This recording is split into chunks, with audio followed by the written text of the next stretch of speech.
parents had a very loving relationship. They were a team. They were always there for us whenever. They always supported us. I thought it was great. Because I love you too much, Mark. She was very outgoing and very bubbly. I loved Kathy. Merry Christmas.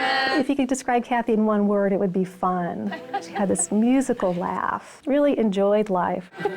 There's Mark. Mark Wangler is an anesthesiologist and by all accounts an excellent doctor. On your way back, you bring some of those donuts. You know, Mark's sweet, he's considerate, he's smart, he's funny. Thank you very much. He's a very spiritual man. Mark Wangler is a religious man. I'm Greg Sawinski. I'm the crime reporter at the Lima News. I've been here for 16 years. On September 4th, 2006, there was a strange incident at the Wangler home on Yorkshire Drive. My dad said that he woke up in the middle of the night. I remember having to go around and figure out, is there a fire in the house? What alarm is going off? I figure out that it's the carbon monoxide detector, and I then go up to check on Kathy. So he ran upstairs to check on my mom, and she wasn't responding, so then he started giving her CPR and called 911. People do die by accident, so it seemed like one of those things that we initially were going to write about and probably never write about again. It's like one of these freak accidents that you hear from people of other people's families that this happened to, and you never think it'll happen to yours. Nobody listed as a suspect. There really didn't seem like a reason to list anybody as a suspect. Carbon monoxide is a colorless, odorless, and tasteless gas. There were several things that were red flags, suspicious in nature. 3 years later, you start hearing some whispers behind the scenes. You heard that they were in the house removing ductwork. They were continuing to check into different angles. You think, what's happening here? Why are they doing all this investigation? Is this a murder case now? I had formulated a theory that carbon monoxide had been forced through the ductwork at a very high rate of speed over a short duration of time up the ductwork and into the room that Kathy was in. There's a lot of mystery and intrigue surrounding this case. We felt we had enough evidence to make an arrest. This was a murder. This whole case hinges on the theory that gas filled the garage, came down here to the basement, was sucked into this furnace, went up 2 floors, and killed someone. That's ridiculous. House of Secrets.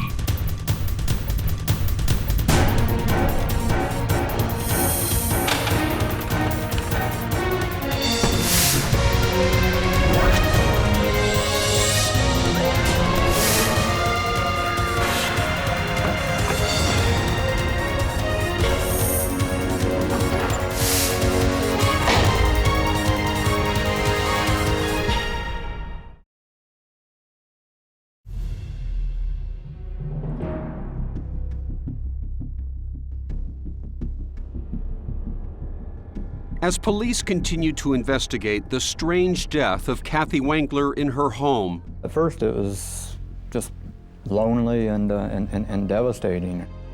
Her husband, Dr. Mark Wangler, found comfort in his church. He also found comfort in an old friend, Esther Erkman. The thing is with Esther and I was we had known each other for a long period of time. Not romantically, had just known each other.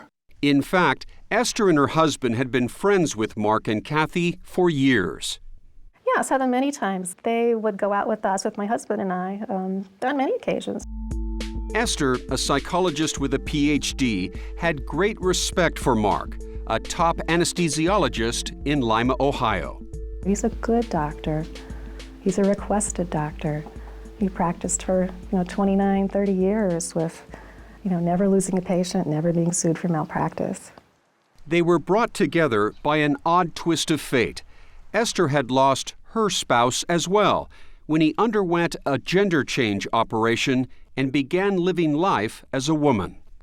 Some of my friends tell me that I should write a book, but then I challenge them and I ask them, would it wind up in the autobiography or the fiction section? Because nobody would believe it. The couple began seeing each other and soon fell in love. As people sail through life, you know, in a sense, he's the anchor that I need, and I'm the wind in his sails. But Mark was still haunted by what he has always said was a bizarre accident when Kathy was killed by carbon monoxide poisoning that Labor Day weekend in 2006. It happened to be a Sunday, so Kathy and I got up and went to church together. On that night, the two were sleeping in separate bedrooms. I would go to bed earlier because I had to get up earlier. Kathy was very much a night owl. Mark was sleeping on the first floor, here in the master bedroom. The next thing that I remember is waking up or being woken up by an alarm. We had the carbon monoxide alarm down in the basement. A piercing sound? Yeah, exactly. Mark says his natural gas water heater had malfunctioned, sending poisonous carbon monoxide into the ductwork of the house. Kathy was sleeping here on the second floor, and horribly, with this door closed, this room became a gas chamber. Mark says he began staggering around, feeling strangely woozy and disoriented, the classic signs of carbon monoxide poisoning. I was nauseated. I remember vomiting somewhere along the line as I was going through the house. And I then go up to check on Kathy. She was sleeping on one of those inflatable mattresses. Was she breathing?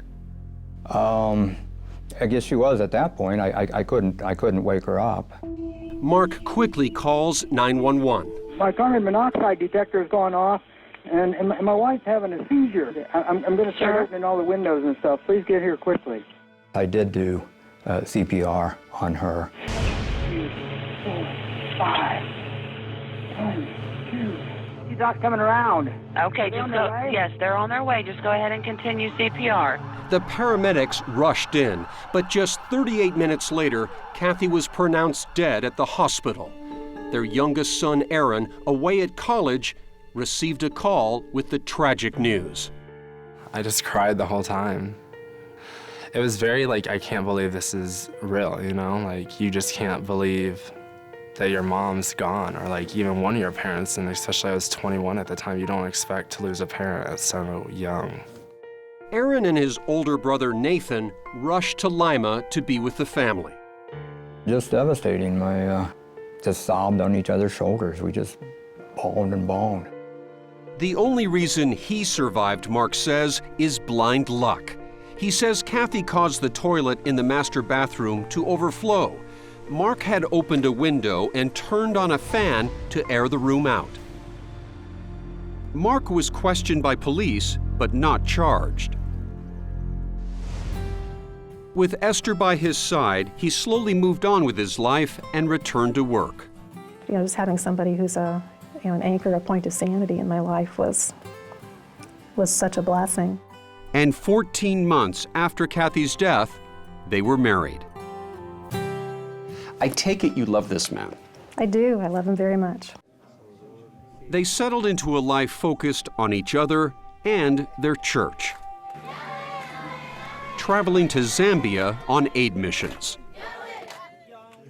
We've been providing means to have water wells drilled in that country, which just has a huge impact.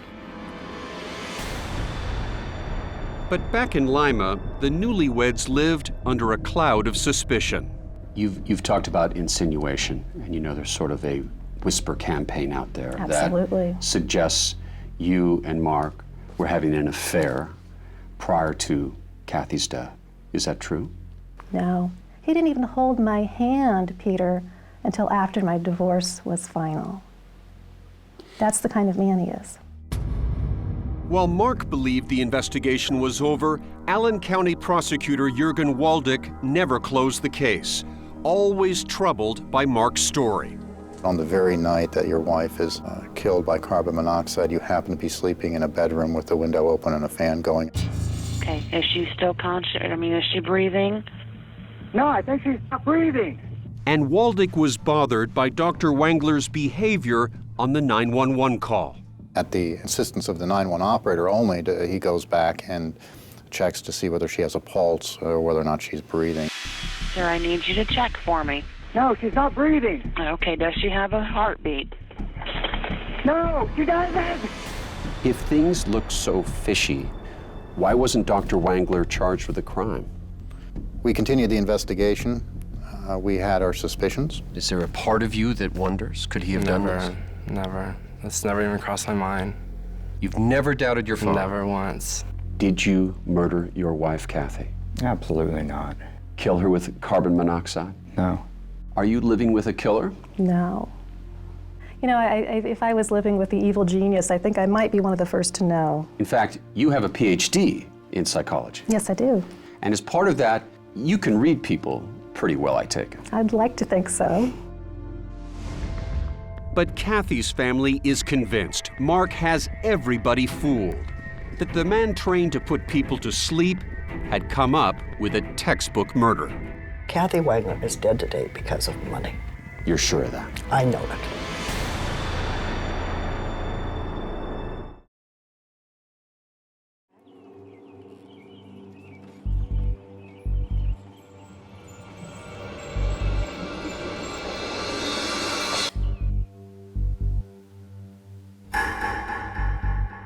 Before her bizarre and tragic death by carbon monoxide poisoning, Kathy Wangler touched many lives, says her friend Sherry Miller. She looked right into your heart, and if you were a good person, she was going to pull you right into hers, and she was going to love you with everything she had. Friend Heidi Frederick. There are people in this world that just naturally glow with life, and Kathy was one of those people. Kathy was the oldest of 5 siblings in a tight-knit Ohio family. Her sister, Joanne. She was always looking out for everybody, and she was a good sister. Everybody was really close. Kathy married Mark Wangler when they were both in their 20s, and she worked to help put him through medical school. Each summer as a volunteer at the Allen County Fair, Kathy raised thousands of dollars for the local school district.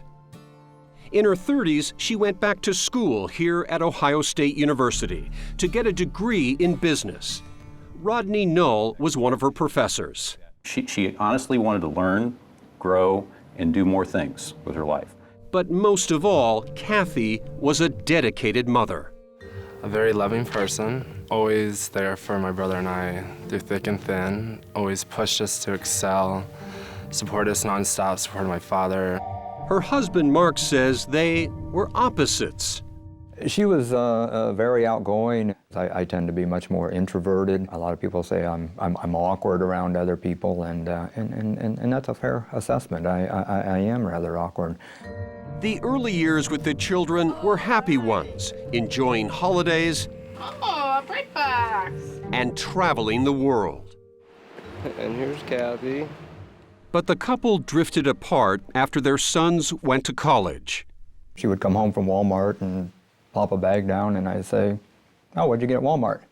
And she would say, like, "Why do you need to know?" And I'm like, "Well, I guess I didn't need to know." I said I was just curious. So little things like that. But did the two of you talk about separation? No, we never did. Ever talk about divorce? No, we didn't. But by 2006, they were sleeping in separate bedrooms. Kathy had gained quite a bit of weight, and as she gained a lot of weight, she snored violently.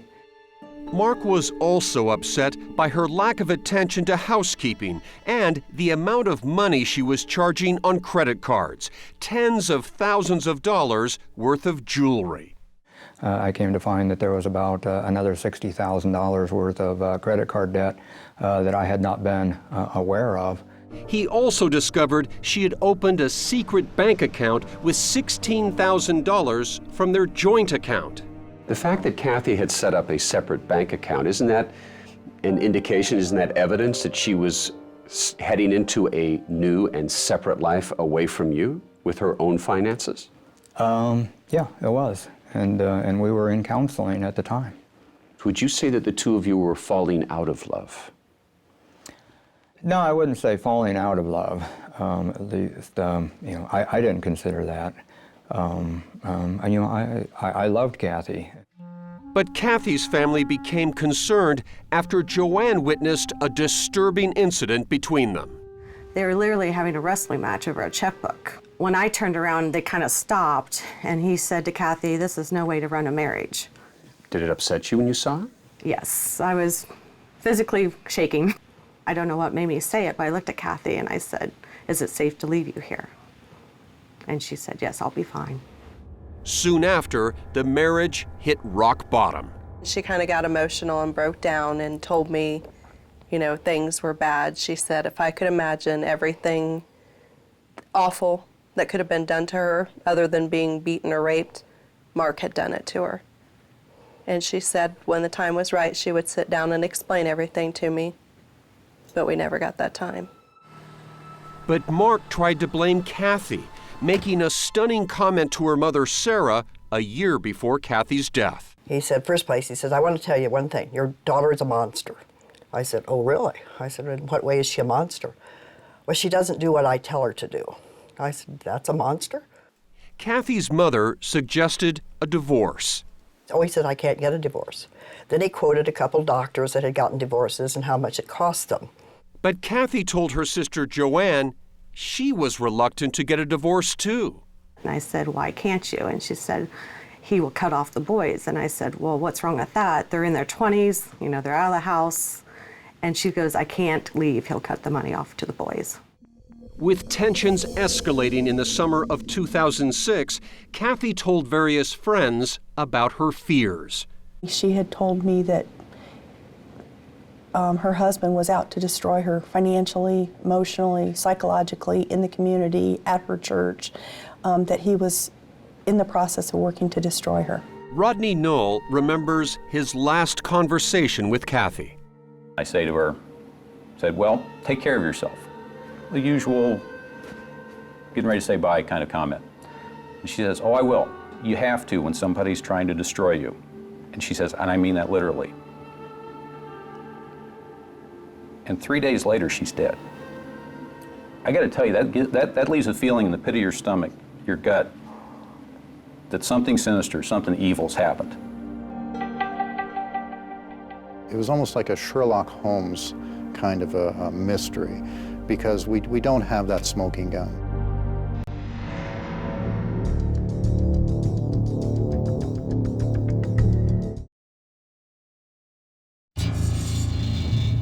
By early 2007, 4 months had passed since Kathy Wengler died from an apparent accidental carbon monoxide poisoning. Somehow, while sleeping in the same house, Dr. Mark Wengler had escaped death. Did you ever, for a day, believe this was an accident? No. Kathy's mother, Sarah, and her family were convinced Mark was getting away with murder. I know we all felt Mark did it. The police investigation seemed to be going nowhere, so Sarah and her daughters launched their own plan. It was my strategy.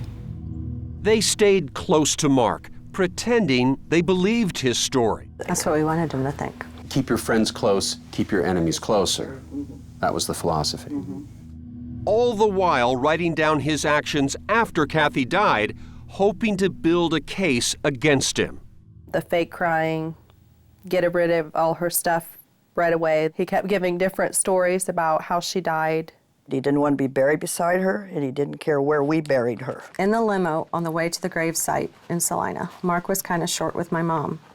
He told a joke about how people were dying to get in the cemetery.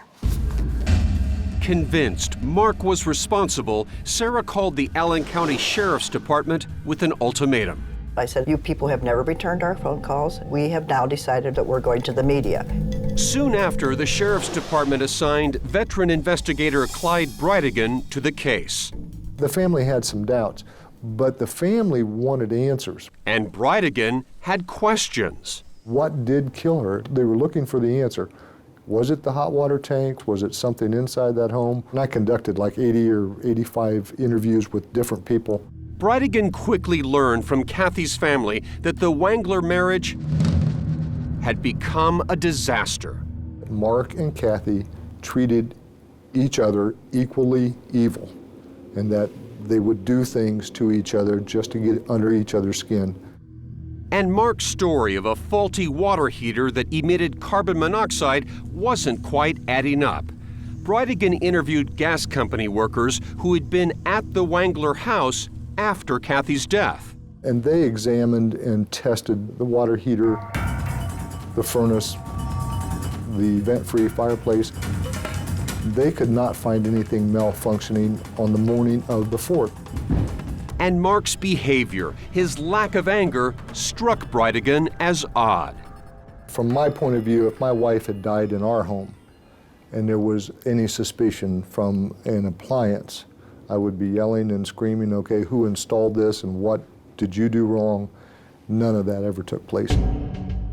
And there was that seemingly strange coincidence.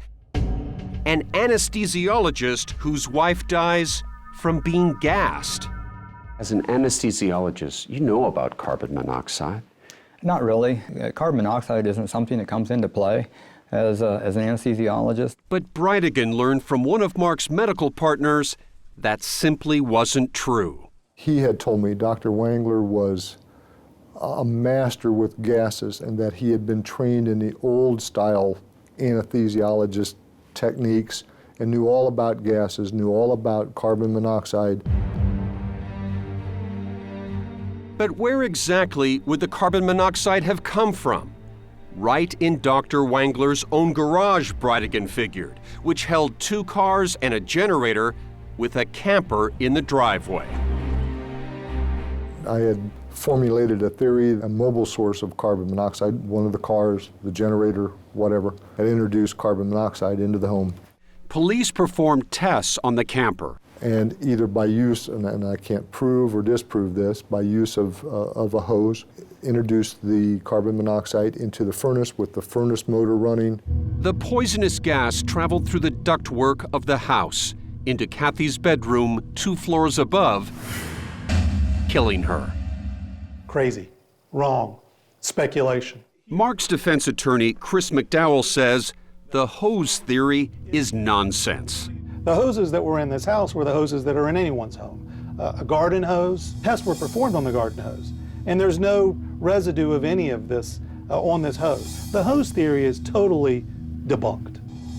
In fact, McDowell says any theory involving gas from a motor is impossible because that hot gas would have had to travel downward from the first floor garage into the basement. According to the prosecution, the gas then goes down these steps and into the basement. It defies the laws of gravity, the laws of what gas does. Well, according to them, it goes into the furnace area here, and then he somehow unscrews all of these screws. It's absolutely bogus. It's science fiction.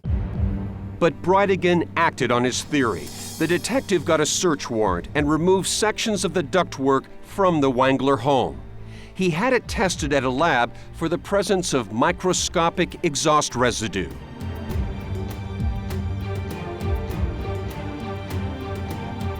The conclusions were that something had been introduced into the ductwork at a very high rate of speed over a short duration of time. Which is crazy because had that really occurred, they would have found him dead right here. What really happened, McDowell says, was a tragic accident caused by a defective vent connected to the water heater. And gas from this water heater that ordinarily would go outside is now trapped inside the home. And it eventually makes its way up to the bedroom where Mrs. Wangler is sleeping. But police don't buy that. And 3 years after Kathy's death, they finally arrest Mark Wangler and charge him with murder. Just in a nutshell, horrible. I just had a very sick feeling, and you just feel all of that energy, drain out of you. You've gone from being a valued member of this community to, in some people's eyes, an evil genius who killed his wife. Yeah, I guess that would be a correct assessment of the situation. While awaiting trial, Dr. Wangler takes comfort in his religion. And Kathy's loved ones hope that Judgment Day is near. If he's killed his wife, he's going to hell along with Satan.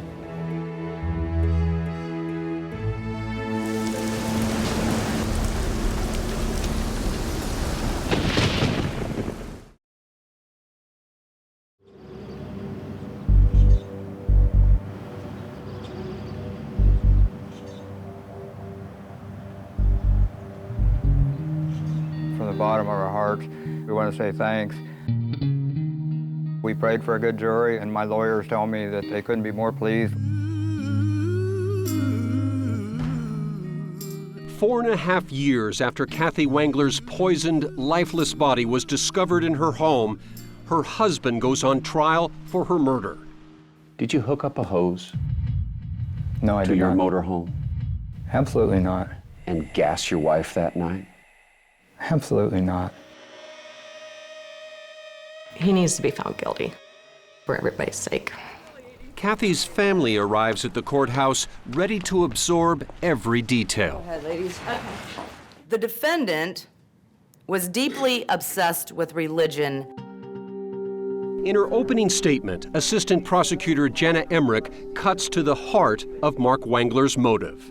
And a divorce would cause him to lose his standing and reputation in the church. And of course, a divorce after nearly 30 years of marriage would cost him a small fortune. Ladies and gentlemen of the jury, Dr. Mark Wengler is innocent. In his opening, Wengler's attorney, Chris McDowell, makes his strategy clear. This case has been brought as a result of a poor police investigation. The prosecution begins 911, what is your emergency? as jurors watch Mark listening to himself on that 911 call. Is she breathing? No, I think she's not breathing. Does she have a heartbeat?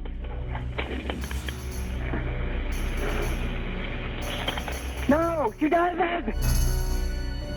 The courtroom is riveted. Did you open up her airway? Yes, I did. I'm Okay. an anesthesiologist. I took okay. an image in her way. Well, first of all, he's an anesthesiologist, Lead prosecutor Jürgen Waldick. and he shouldn't need prompting from a 911 operator to check to see whether his wife is breathing, to see whether she has a heartbeat. And are you aware that carbon monoxide can affect different people in different ways?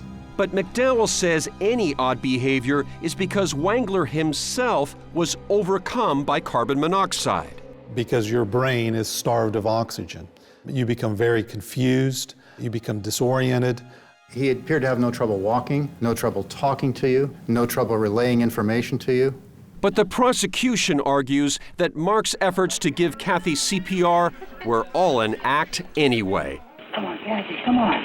Because Kathy was most likely dead 1, 2, 3. before he dialed 911. She's not coming around. An emergency room doctor testifies Kathy's body was already cold.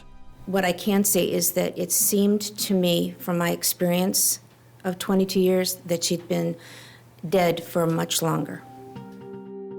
The prosecution then introduces photos taken shortly after Kathy's death showing soot marks above the vent in her room. They say it's telltale evidence that engine exhaust was used to kill her. They believe Dr. Wengler closed all the vents in the house except the one in her room. People will testify that those stains had been on the walls for years before. Those marks were actually there before I moved for college. Aaron Wengler tells jurors he should know because that used to be his room. So that was back in '04. I never really cleaned my room that much at all, to be honest. And older brother Nathan Wengler testifies the soot marks are just residue from burning candles. If we enjoyed candles, we burned a lot of candles. Throughout the entire house, there's actually discoloration on the walls, on the ceiling. Investigators were never able to test those soot stains. Mark had painted the wall in the months after Kathy's death. Yet it's not soot marks, but secrets that prosecutors hope will sway the jury. These journals written by Dr. Mark Wengler, evidence Brightigan uncovered during a search of the Wengler home after a tip from Kathy's mom. Then I said to him, when they got the search warrant, I said, did you find the journals? And he said, what journals? I said, there's journals. Because Kathy always told me about it. Every morning he'd get up and write something in his journal. The entries are damning. Lord, Satan has found a weak area to attack me, my marriage and family. For the first time, Mark Wengler's most private, secret feelings about his wife and marriage are publicly revealed as Bridegan reads them in court. 5 things I have asked Kathy to improve but has not. Number 1, keep the house, cook, clean, make bed. 2, lose weight. She has gained around 80 pounds in the past 20 years. The entries are extremely personal. I feel judged and rejected by Kathy. Kathy thinks I am boring in bed. Kathy doesn't really listen to me. I do not trust Kathy. I feel picked on and put down. I just went home after reading them every night, depressed. I felt sorry for the guy. But Mark Wengler says the marriage counselor had told him to write down his feelings and to be brutally honest. We were in counseling. I was trying to reconnect. I loved Kathy. As time goes on, the entries get increasingly desperate. Sometimes I feel rage. I feel trapped with no escape. I pray that I can endure life. Please cast Satan and his demons attacking me out from my life for a time. I think he thought Kathy was evil and that Satan was working through her. His mind was twisted to the point that he thought that's what God wanted him to do, to rid the world of the evil one. I see that I am sensitive and that I tend to keep anger inside until I explode. Dr. Wengler even wrote about taking his own life in a way that startled investigators. Thoughts of suicide are a little strong again. Satan is attacking in new way this time, using car exhaust. And then, on September 1st, 3 days before Kathy's death, an ominous plea to God. Dear Lord, I place our marriage on your altar. Please act in a powerful way. Then in November, 2 months after her burial, Mark writes, and I prayed for God to act in a powerful way that night. Little did I know that 3 nights later, our marriage would be changed forever. He used God to justify his actions. I was thinking he was thanking God she was dead. The diaries are powerful circumstantial evidence, but are they enough to convict the doctor of murder? Prosecutor Waldick still has one big hole in his case. He hasn't explained to the jury exactly how the carbon monoxide got into the ductwork or what engine was used. But as we talk right now, you can't say definitively what the source of that carbon monoxide was, right? No. And that doesn't trouble you? No. And Chris McDowell is counting on those missing facts to set Mark Wengler free. There is not a single theory the government has come up with that makes any sense whatsoever.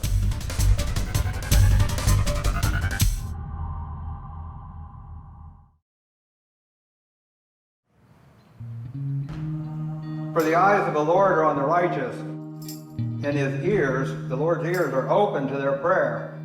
But the face of the Lord is against those who do evil. James 5:16 says, therefore confess your sins to one another. As Dr. Mark Wengler's freedom hangs in the balance, this may be my last Wednesday night prayer meeting. Yeah. He and his wife Esther find strength in their faith. If the Lord calls me to serve him in prison, as an inmate, that's what it's going to have to be. We just pray for your guidance, strength. We just have to be prepared for whatever happens and to accept whatever happens. This is the day of days for you. Do you have some optimism? Yeah, the way the evidence is just absolutely overwhelming. So yeah, I've got a great deal of optimism.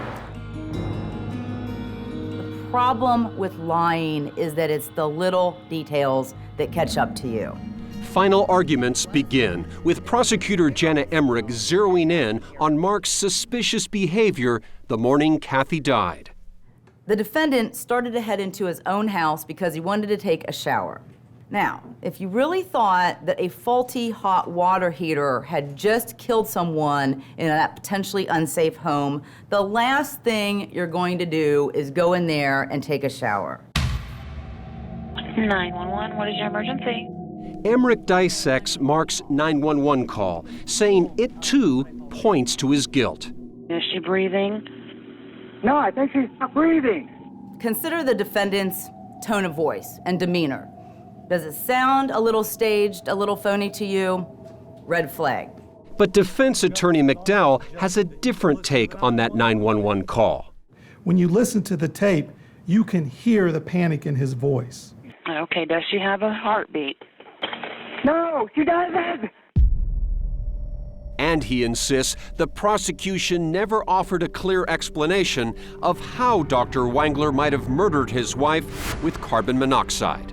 It's their theory it came from an internal combustion engine. If that's the case, there would be the strong smell associated with that gas. The gas and the vehicle exhaust fumes are intertwined. If you have one, you have the other. The lack of the exhaust smell is strong evidence of accident. He thought he had a perfect crime. As the case goes to the jury, Kathy's mother and siblings wait and pray for a verdict of guilty. We're going to put it in the hands of God. There will be justice with Kathy's death. What is this wait like for you? Terrible. No words can describe it. But Kathy's son, Aaron, is praying for an acquittal. What if the verdict goes against your father? I'll be devastated. I mean, I've already lost one parent, and to lose another would be, it'd be a lot. What was that? That's my home phone. Excuse me. On the second day of deliberations, the call comes in. Okay, we'll be right there, Bill. That was Bill, and they have a verdict. What are you thinking? Just praying that, for an acquittal. That's all I can say, Peter.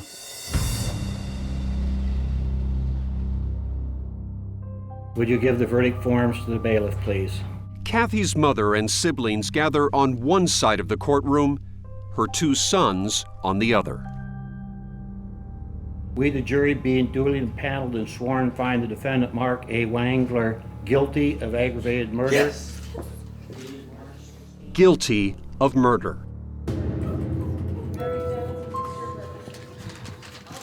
Tears of relief and tears of sorrow. Mark Wangler appears stunned. Then, Judge Richard Warren has some scathing words as he sentences him to life in prison. You violated the 10 Commandments. Thou shalt not kill. You also violated the Hippocratic Oath. As a doctor, which is the first thing, you shall do no harm. This courtroom drama isn't over. Kathy's mother is about to have the last word. We know you have always been a very selfish person who really did not care about our beautiful daughter, only yourself. It's a moment Sarah Schlarman has been waiting for almost 5 years. Lord, you senselessly robbed Kathy of her many most precious moments, her two sons, Nathan and Aaron. She worshiped them, did everything in the world for them. Then, the man once revered for saving lives is led away to prison for taking one.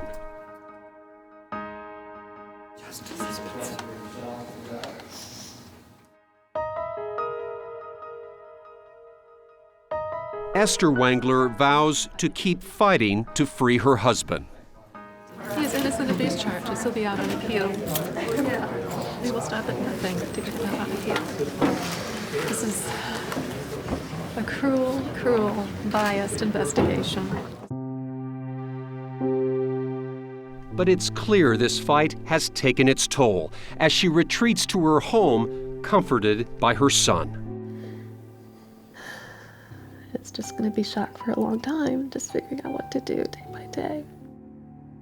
For now, the case is closed. But for Detective Clyde Brightigan, there is no celebrating. Thank you, sweetheart. Only thoughts of a family destroyed. Mommy, I love you. Thank you, guys. Thank you, guys. I feel sorry for everybody involved in this. Kathy's gone, her family lost Kathy.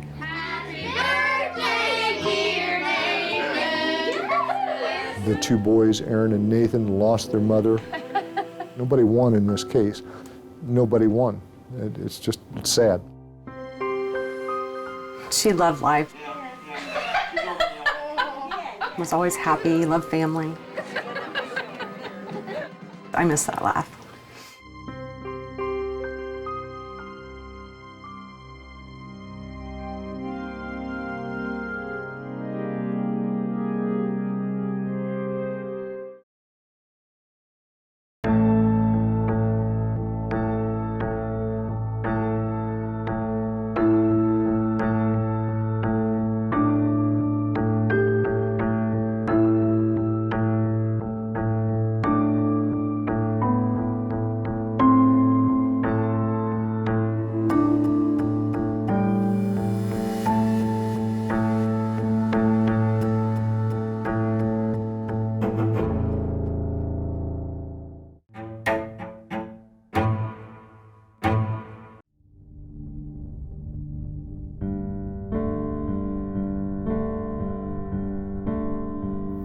It was a beautiful wedding.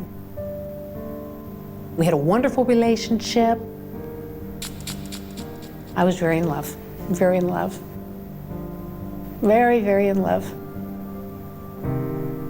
Gary had a very big personality. He was a big gambler, and he loved it. When they first met, she claimed that Gary had told her, I'm worth 10 million, 20 million. It was in the high millions. Gary Triano. He'd been a hugely successful financial developer and entrepreneur. He was doing tribal gambling business. That money, which he got every month, was big money. The tribe and himself did not agree on certain things. He was basically forced out of his gambling connection.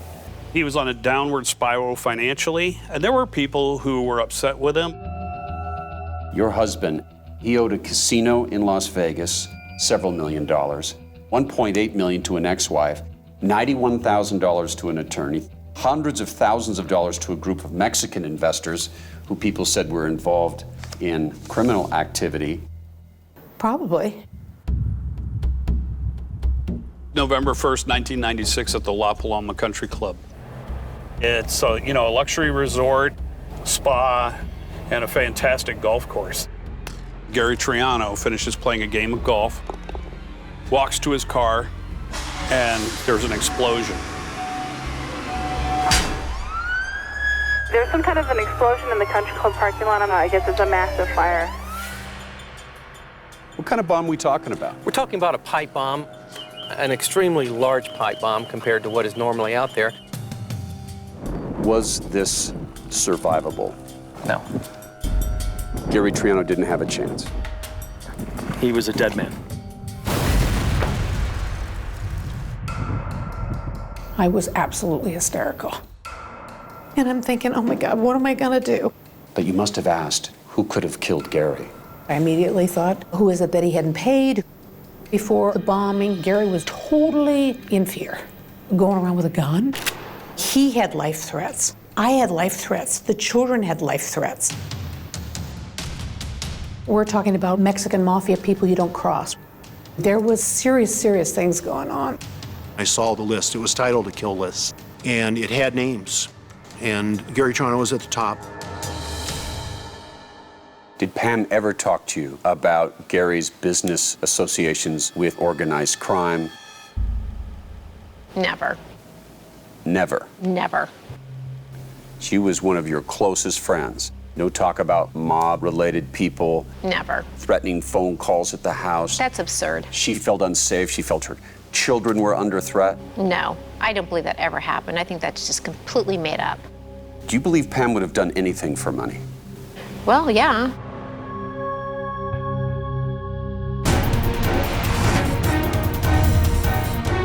I'm Peter Van Sant.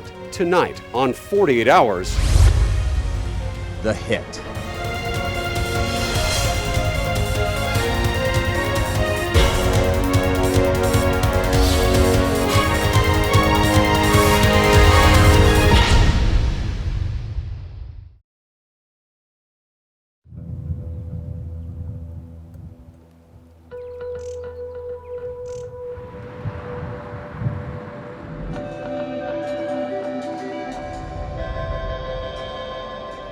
it was back in the 90s, and Pam Phillips and her husband Gary Triano were living large.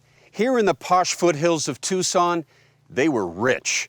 Gary was a wheeler dealer, creating businesses, running Indian bingo, playing a lot of golf.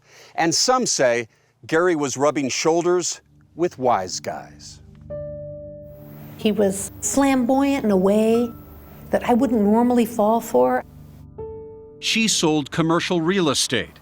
I was worth, I think, $1.8 million, $2 million in there. Made totally on my own. They were socialites with connections. Connections like their celebrity pals, Donald and Marla Trump. Marla I love. Marla is like an angel. And Donald I adore as well. And he is one of the funniest people to be around you can imagine. Donald and Marla came, and actually they took him to a basketball game together. Laura Chapman was part of the gang, a friend. We love our Wildcats. We're big, huge Wildcat fans University here. of Arizona. Absolutely. And it was in the paper the next day, here's Gary and Pam walking down the steps with Donald and Marla. Gary and Pam married in 1986. They had a couple of kids and settled into a comfortable life. When she and Gary were married, Pam didn't even work. She lived a very pampered lifestyle, and Gary provided that for her. Tell me about going to Vegas with Gary and Pam. That was a trip. It was a lot of fun. He had his own plane, so he would fly us in. What kind of plane? It was just a small jet. It was like Just a small jet. Just a small jet. Lifestyles of the rich and famous. Absolutely. But all that glitters is not, well, you know the story. And after 7 years of marriage, things fell apart. Gary was pushed out of the Indian bingo, and his personal gambling debts skyrocketed. In 1993, Pam and Gary separated and eventually divorced. She moved to Aspen, he stayed in Tucson. Until that day, November 1st, 1996. The bomb was so powerful, it literally sent debris flying 200 yards into the air. The windshield actually flew over these trees and into the swimming pool area. Just 5 days before Gary's 53rd birthday. Gary definitely was a target. Gene Reedy is a Pima County investigator. Gary suspected he was being followed and told people he was being followed by an individual that was driving a green Jeep-type SUV. Was that vehicle seen on the day Gary Triano was murdered? There's a similar vehicle, or the specific vehicle was seen up at La Paloma Resort. That's where the bomb went off. Where the bombing happened, that's correct. We're on an explosives range in the remote mountains of New Mexico. Over those hills, about 40 miles from here, is where they detonated the first atomic bomb. These ATF agents, watch your strap. They worked the Triano bombing and came up with some crucial clues. This is the exact location where the device was when it detonated and murdered Gary Triano. Gary Triano had just finished 18 holes with a pal. He walked to his car. When he entered the car, he leaned over and seen this unknown bag that was sitting here exactly where it's at right now. And like anybody, he probably reached over and grabbed it, right? He did. What's this? ATF bomb expert Tony May. This is a reconstruction of the device. And Special Agent Tom Mangan. When you look at something this size, they say this is overkill. Recreated the bomb at our request.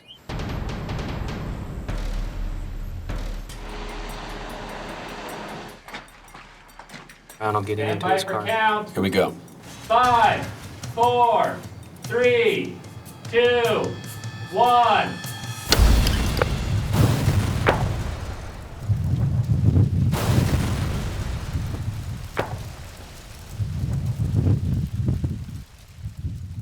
Lead the way. Yep. Let's check out the damage. Look at the blast pressures, Tony. Yeah. Look at that. This is all pieces from this last blast. Correct. What we're looking at here. Correct. But for you guys, this is all evidence. This is all evidence, but from here we have to sort out what is car parts and what is bomb parts. Right. Tell me if you see anything from the bomb. This is an end cap from the pipe bomb itself. Look at the frag pattern on this door. Frag pattern being these holes. Frag pattern being these holes. Right now we're looking at the seat of the explosion. And the explosion itself. Right, and you see the fragmentation. Was this survivable? No. It was quick, it was calculated, and it was murder. This is an exterior door panel that's been blown off. There are people who look at this circumstance and say, this looks like a classic mob hit. Right, with the bombing. Everybody looked at that and said, that's a signature mob hit. Detective James Gamber has been on the case from day one. I was 2 months into homicide.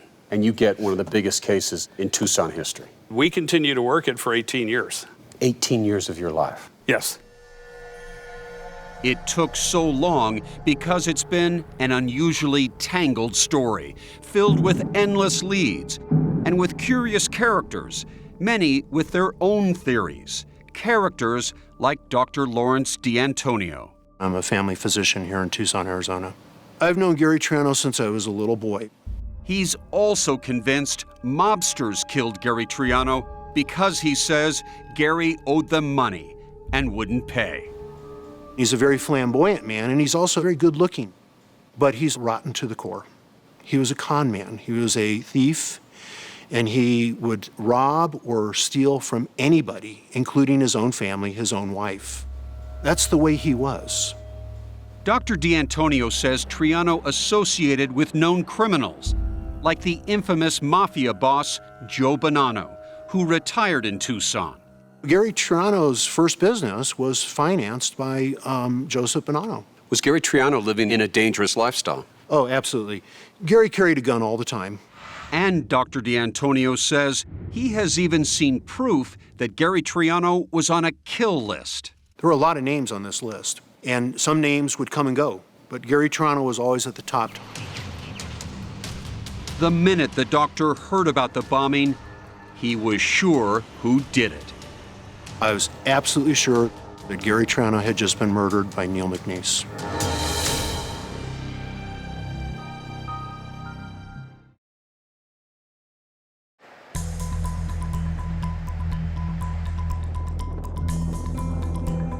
You like the old gumshoe. You like to get out, talk one-on-one to people? I'm old style. I blend in, I fit in, I try and make people comfortable.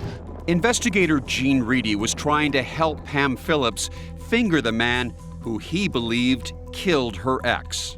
I'll tell you what I think happened. I think Gary really burned someone really good, and somebody was really upset, and someone was going to kill him. He's got a pretty good idea of who that someone was. This man here is the man that orchestrated this. Like Dr. D'Antonio, Reedy thinks the killer is a man named Neil McNeese. When Neil McNeese was on drugs, he was a completely psychotic, insane guy. All I ever met in his world, his entourage, was drug dealers, drug addicts, strippers, prostitutes, and bad guys. He had a lot of bad guys that worked for him. McNeese was a rich kid.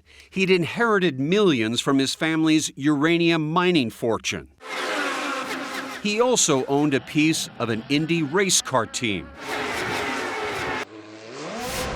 But Dr. D'Antonio, who once was McNeese's personal physician, says his patient slipped into an even faster lane. He was heavily on drugs, and his drugs were cocaine and heroin. And that's when the trouble started. According to D'Antonio, the beef between McNeese and Gary Triano was over a huge diamond ring. A gorgeous diamond wedding ring. And this thing was magnificent. And Gary pitched it as a $250,000 ring. As the doc tells it, Triano needed cash. So he offered up his wife's $250,000 wedding ring to McNeese as collateral for a loan. But there was a problem. The diamond was a fake. And when McNeese realized he'd been scammed, all hell broke loose. And Neil went absolutely crazy. And he started to tell me, I'm going to kill him, I'm going to kill him. And he said, and when I kill Gary Triano, it will be spectacular. The whole world will know I killed him. Gary Triano owed him a debt, and I believe that's why Gary Triano was killed. Reedy says he's got it all figured out. I'm taking to where I believe the bomb was built. Let's go inside.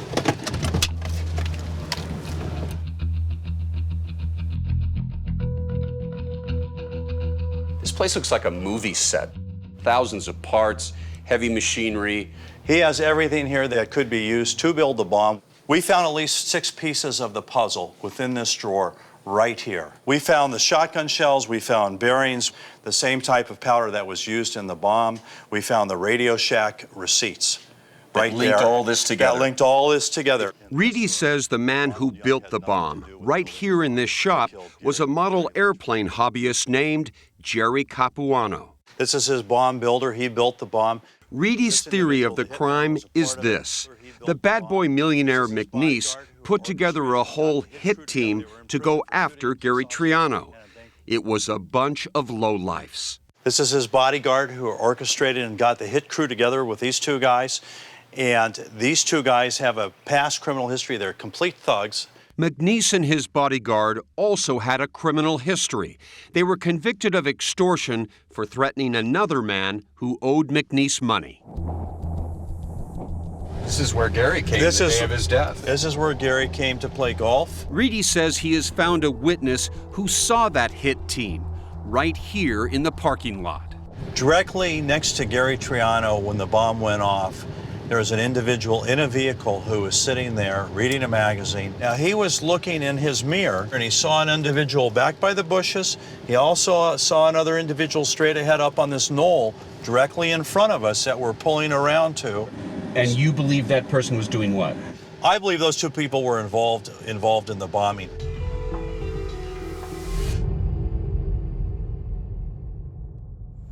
So, to sum up this tangled story so far, millionaire businessman Gary Triano gets in big trouble with mobsters, and they kill him.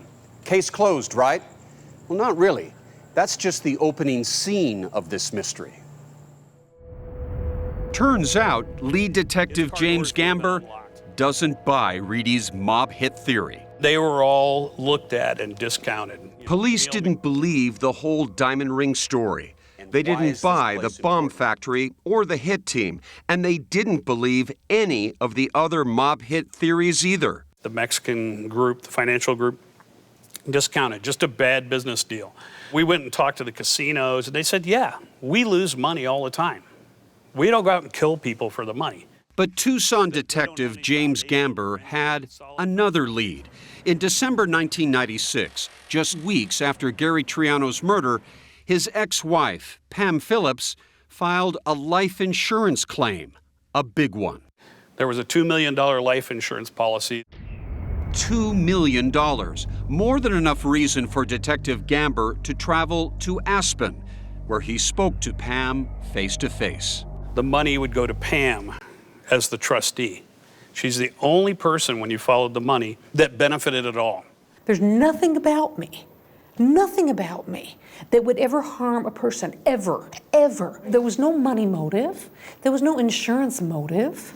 Gamber questioned Pam. She told him she divorced Gary Triano, escaped from Tucson, and fled to Aspen, all because she was terrified. There was things happening with him that I couldn't understand. He was off the wall. And you moved because? Because our lives were threatened. Our lives were threatened. Gary feared everything. Gary was totally in fear. Going around with a gun. But Pam's friend, Laura Chapman, has a different take. Why did things go wrong in their marriage? And when things started to go downward and the money was not going to be there anymore and that, the rich and famous lifestyle was going to be evaporating, I think she saw the writing on the wall and said, I don't think I want to be in this relationship anymore. Pam tells this story with such conviction that she'd reached a point that where she had to leave Gary because of the people he was dealing with, the threats to her family. Everyone was scared, and she had to move to Aspen to save her children. That's absolutely ridiculous. That is not why she moved to Aspen. Why'd she move to Aspen? She was looking for her next ATM, her next bank. She was looking for somebody to provide her that lifestyle again.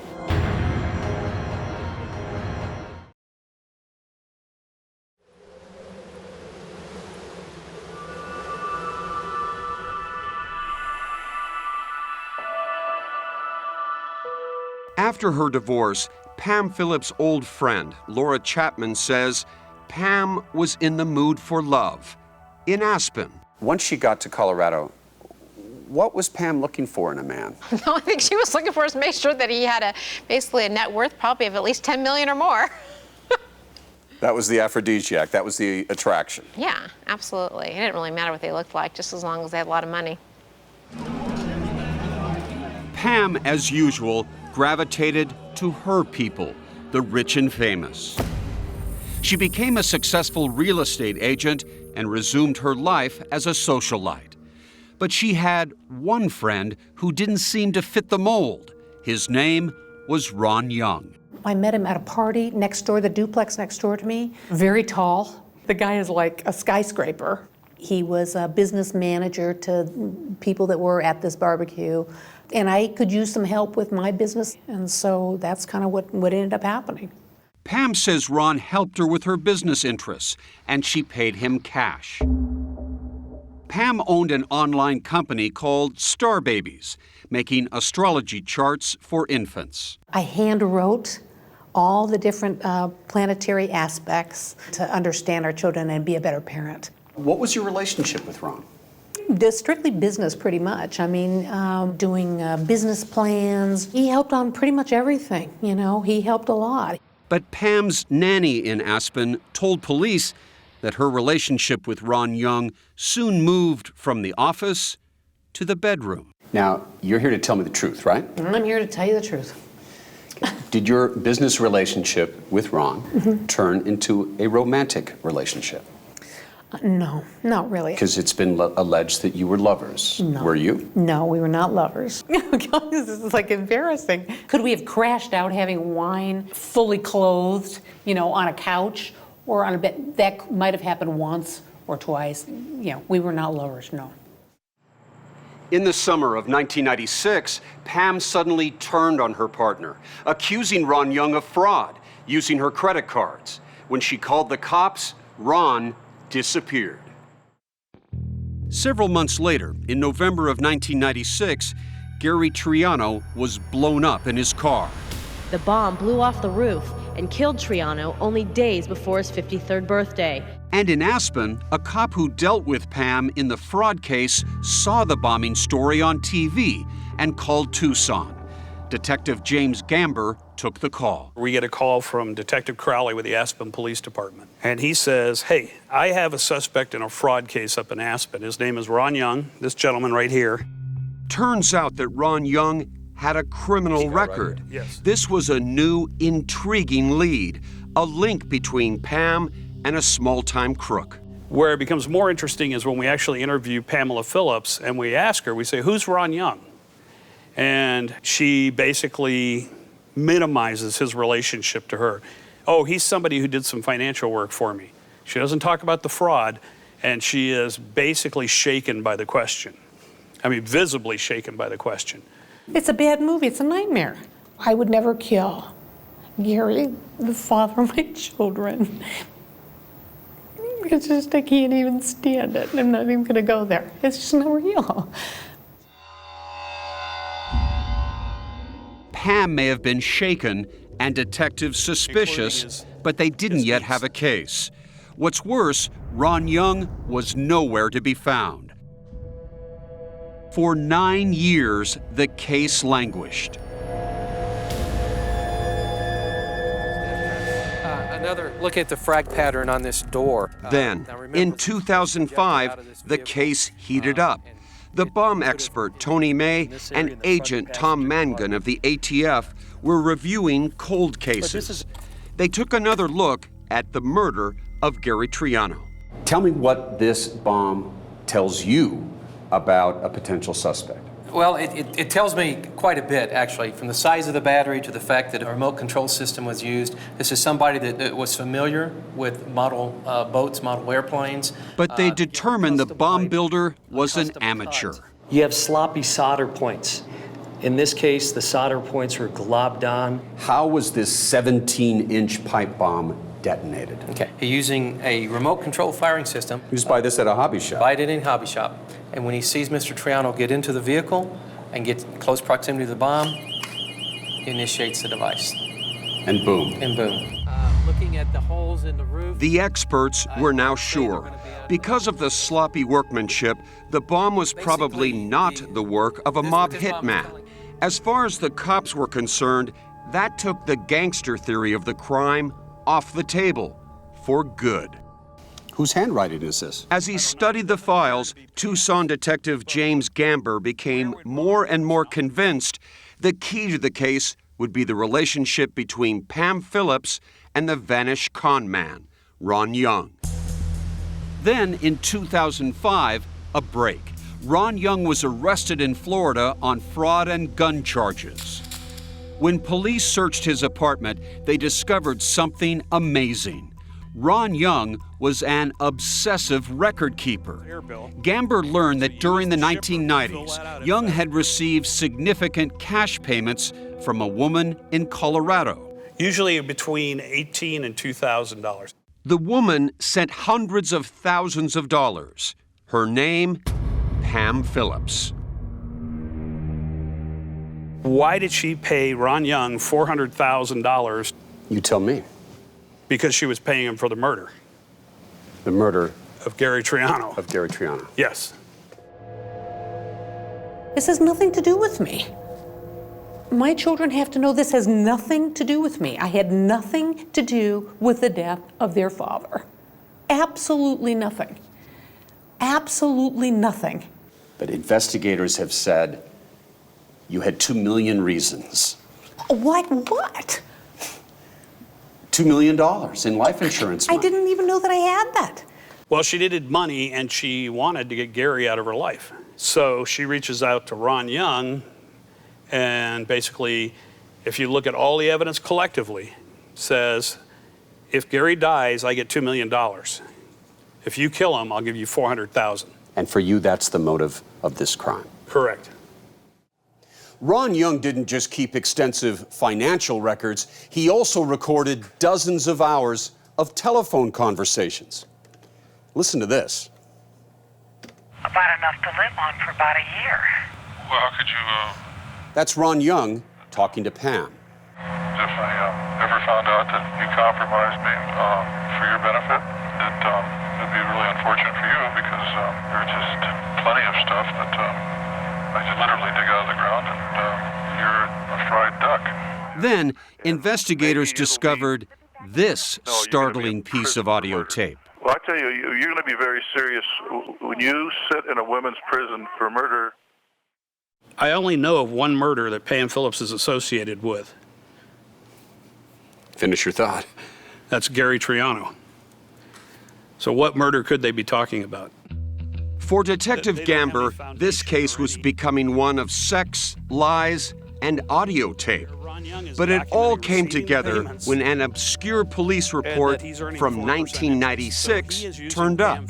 That was the same year Gary Triano was blown up. Back then, a rented van was found abandoned in Southern California. No one knew it at the time, but that van would contain some important circumstantial evidence. And guess who rented it? Ron Young. They find basically a map of Tucson. As far as we know, Ron Young has no relationship to Tucson. There were several notes, one that lists out people that are very close to Gary Triano. We find a receipt for a local hotel. We find where he stayed there for 18 days under the name of Philip Desmond. Then we find some of the divorce paperwork from Pam and Gary's divorce. We find with this new evidence that Young was in Tucson prior to the bombing, stalking Triano, Gamber now believed he had a case. And in October 2008, Ron Young was charged with Gary Triano's murder. Pam Phillips was next in Gamber's sights.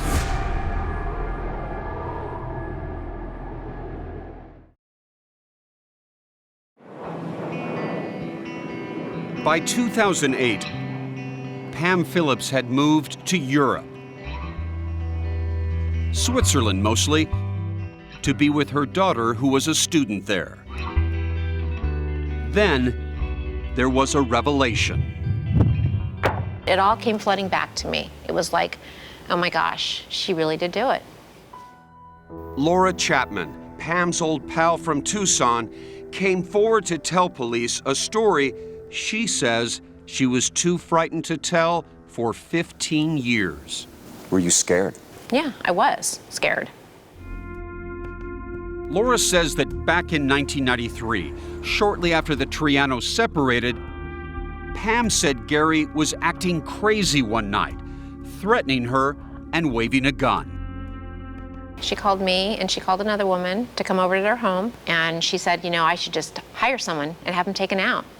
And, you know, then I can collect on the insurance policy. And for cops, Laura's story was the last piece of the puzzle.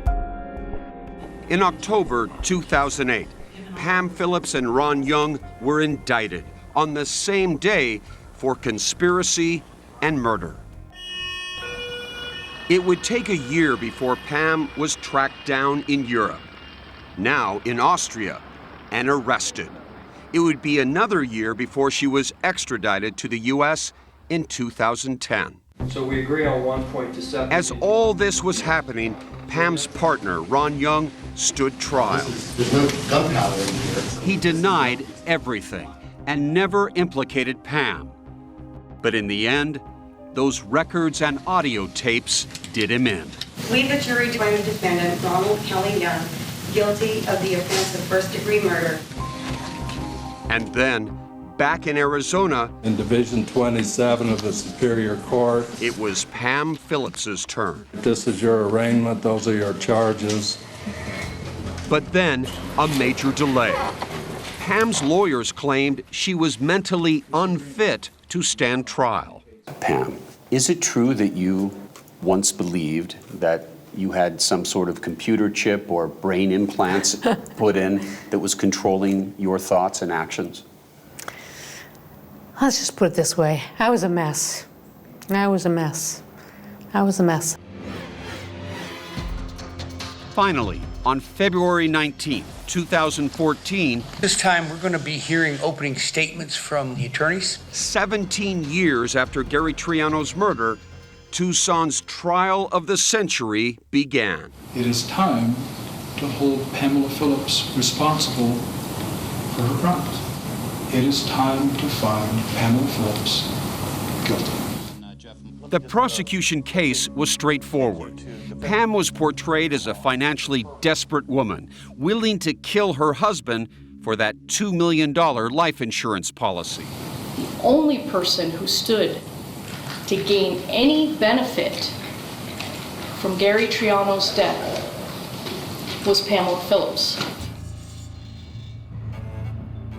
The prosecution's star witness was Laura Chapman, I remember saying who told that damning story of Pam wanting to hire someone to take out her husband. Is Pam looking at you while you are testifying? I don't know, Peter, because I never, ever looked at her. Pam was outraged by Laura's story. That she should just hire a hitman, have him taken out. No. No. Those words would not come out of my mouth ever. Ever. Ever. And there's one more thing Pam wants people to know about Laura Chapman, that she had a medical condition that affected her memory. Poor girl, she had a brain tumor. Something happened to her medically. That is so ridiculous. First of all, I didn't have a brain tumor when she told me this. That happened many years later. It'll be 9 years this month. And it does not affect my memory one bit. My memory is perfect. The leads that they dropped The leads that they draw. Pam's defense was simple. Someone else did it. Who killed Gary Triano? Neil McNeese, I believe. Pam's attorney, Paul Eckerstrom, says the angry millionaire had the motive and the ability. He says that makes a lot more sense than the notion that Ron Young built the bomb. Ron Young couldn't even fix a flashlight or screw in a light bulb, as far as I can tell. We found out who did this, and we've got strong evidence of who did this, and it wasn't Pam, and it wasn't Ronald Young. It was people that were involved with organized crime. But the tapes recorded by Ron Young himself haunted the defense.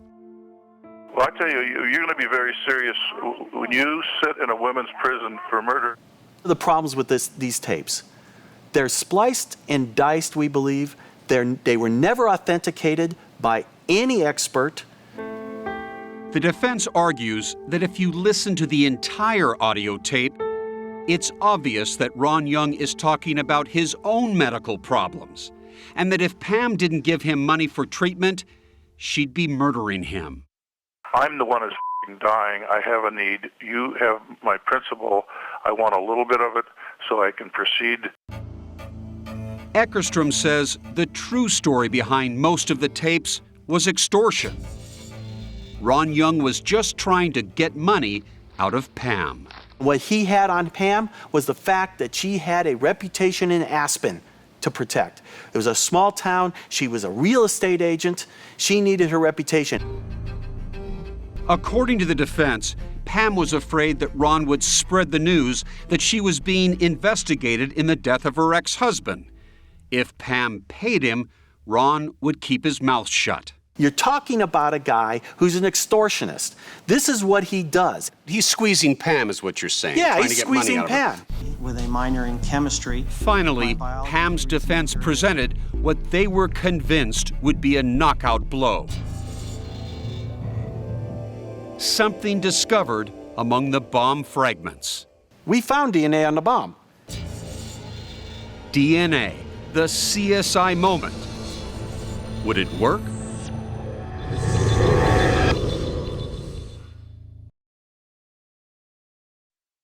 Five, 4, 3, 2, 1. In the end, the bomb which killed Gary Triano came back to center stage. I thought once we had this, we won the case. The defense claimed they discovered dramatic new DNA evidence. This is one of the places we found it embedded in the wood. We excluded Ronald Young as the bomb maker. And if Ron Young didn't do it, then Pam is innocent. So this is a CSI moment as far as you're concerned, right? Yeah. And, you know, we don't have to prove beyond a reasonable doubt that Pam's innocent. All we need to do is create a reasonable doubt. After 8 weeks of trial, You have to tell the state, don't charge somebody with scant innuendo and insinuation. the defense had bottom-lined their case. Pam didn't do the crime, someone else did. And that man was the drug-crazed millionaire who thought Triano cheated him, Neil McNeese. The defense has a pretty simple theory. Neil McNeese is the killer. What do you say? That they don't have any foundation or any solid factual basis to make that allegation. They claim McNeese had underworld ties, he had a kill list, and Gary Triano was on the top of that list? Correct. And do they have that list? No. They also didn't have McNeese. He died back in 2002 of a drug overdose. And they didn't have the alleged bomb maker, Jerry Capuano, either. He's dead too. It's rather convenient, yes. It's always nice to accuse somebody who can't defend themselves. As for star witness Laura Chapman and her story that Pam once talked about hiring someone to kill Gary, That she should just hire a hitman. the defense says it never happened. There's a problem with your story in that the woman that was with you and Pam that day in the bedroom, says she doesn't remember Pam saying this. That is not true. That is not true. I think she perjured herself. I think she knows exactly what was said. If the state is required to prove that... Of course, all of this was left up to the jury. And after 13 hours of deliberation, the jury spoke. To find the defendant, Pamela Ann Phillips, guilty of conspiracy to commit first-degree murder as alleged in count 1 of the indictment. When you heard the words guilty, guilty of conspiracy, guilty of first-degree murder. It's a complete frame. Here I said, and I am innocent. And the people that killed Gary Triano were out walking around. All right, let's go on the record in CR 2008. 1 month later, back in court, Ms. Phillips, would you give us your full name, please? Pamela Ann Phillips. Pam is sentenced to life in prison with no chance of parole. I just want everybody to know that I am innocent. I am innocent. I am innocent. I'm not that person. You're not that evil, greedy, money-grubbing person who would even kill for money. I would never harm anybody. It's gut-wrenching for me because I don't just think she's innocent. I know she is. 2 juries have heard this evidence, and 2 juries have convicted, Ron Young and Pam Phillips. Right. Aren't you the one who's wrong here? No. You know why they were convicted? Juries believe that you're probably guilty these days because the state would never have brought the case otherwise. That's the way they think. Eckerstrom also blames the media. He says because of pretrial publicity and what he calls inaccurate media reports, he thinks the jury probably made up its mind before trial. Pam didn't have a chance going in.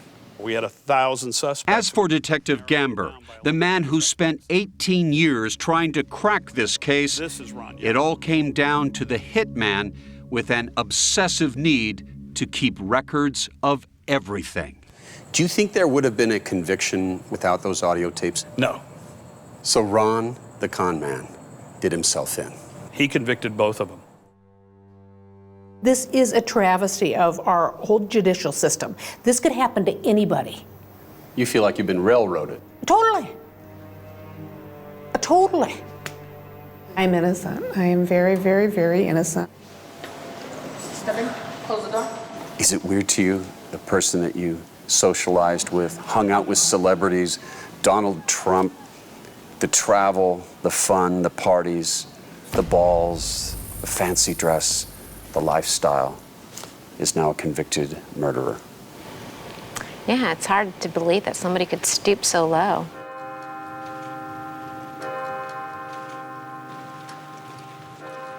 In the end, Pam Phillips will sit alone in a cell. Her grown children didn't even come to her trial. There will be no more ski trips with the Trumps, or golf getaways, or Vegas weekends. There is just the prospect of life in prison, alone with her belief that the system is rigged and that she is the innocent victim.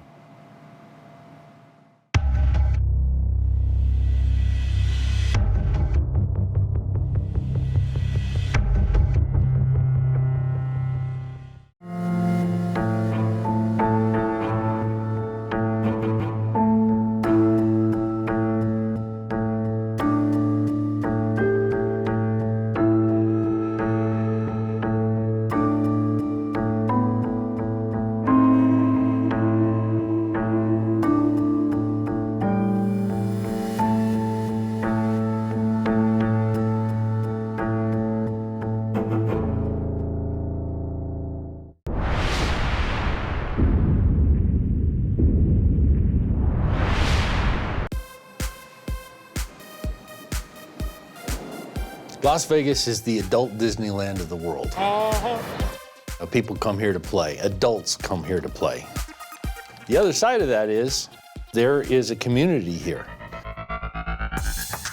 that services that glitz and glamour, that go to work 9 to 5, run the banks, run the police department, run the fire department, and have just steady jobs.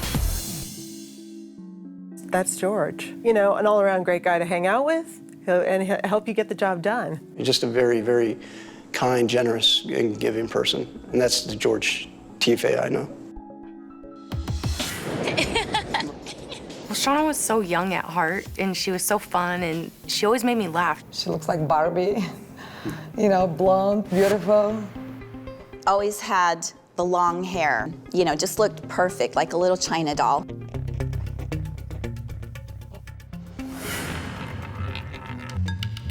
Well, George and Shauna met in the casino environment.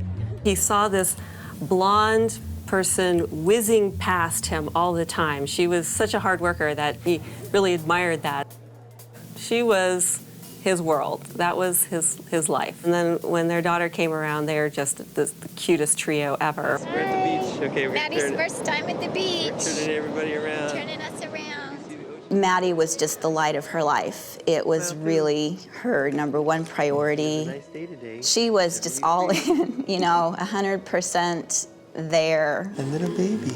They were like a little cocoon. George was so protective. He waited on them hand and foot. He really did.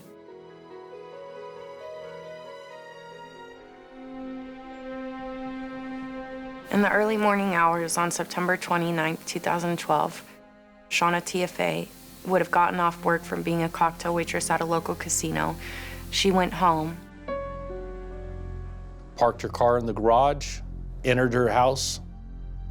A killer snuck up behind her and beat her to death with a hammer inside her own living room. Were you worried that someone was targeting casino women? Yes. We were all so scared that, you know, this person was still out there. Was somebody stalking her? Was somebody obsessed with her? Maybe they're gonna, you know, come after one of us.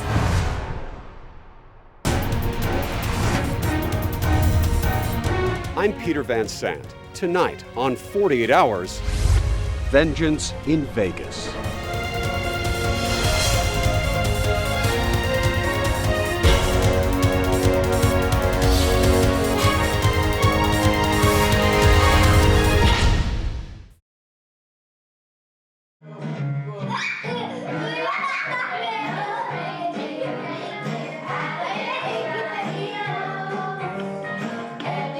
Shauna Tiafe loved to laugh and sing with her daughter. When she was with Maddie, it was like nothing else was going on around her. So dedicated and so concerned. Shauna's murder has been a devastating loss for her sister, Paula Stokes Richards, and her husband, John. She just laughed at life. You know, she had this innocence. It's sad because I just miss her. And for something like this to happen to her is just, it's unimaginable.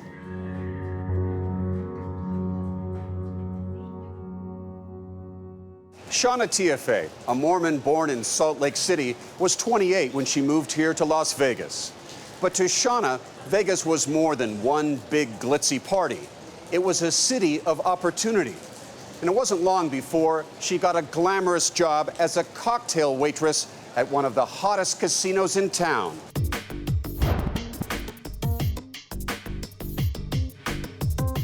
She loved the Palms.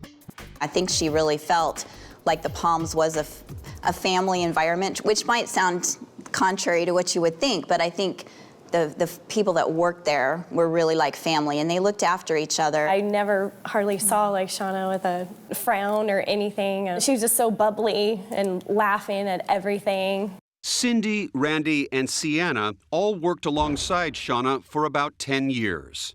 She loved her job, though. She loved cocktailing. And customers loved Shauna. She made close to $100,000 a year in salary and tips, often paid in casino chips, which in Vegas is the same as money. In 2002, Shauna hit the jackpot when she met George Tiafe at the Palms. George was a star athlete and homecoming king at his California high school. Just to look at him, he's very handsome, very charismatic. What more could you ask for? In fact, George is a West Point graduate who served in the Army Corps of Engineers. Maria and Bernadette are George's sisters. He likes to serve people. That's what attracted him to being a fireman. And George is so handsome, he was even featured in this firefighter pinup calendar. The all-American boy, he sounds like. Yes, he was. He looked like it, he acted like it. He was that guy. His sisters also say George is a devoted family man who sent money home to help their mom care for their disabled younger sister. If you need a helping hand, there he is. George and Shauna started dating. George was in love? Oh, yeah. Head over heels. Yeah. She was his world. That was his life. And life only got better for George and Shauna.